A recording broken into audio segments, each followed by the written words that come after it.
जब पहली बार मैंने भिंडी फ्राई की वीडियो अपलोड की ना तो लोगों ने इतनी बातें सुनाई, ये क्या कर दिया, भिंडी का हलवा बना दिया, ऐसे पकाते हैं भिंडी। मैंने कहा हाय हाय, सारी उम्र पकाते रहे हैं भिंडी, खाते रहे, इतनी मजे की बनती है, क्या हो गया, व्हाट इज द रॉन्ग। लेकिन एनीवेज़ बाद में मुझे पता चला कि लोग काफ़ी सारे लोग हैं जो कि भिंडी को फ्राई करके नहीं पकाते।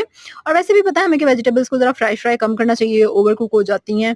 लेकिन भई जब आप घर में बचपन से खाते ही ओवर कुक्ड वेजिटेबल्स रहे हैं तो क्या कर सकते हैं।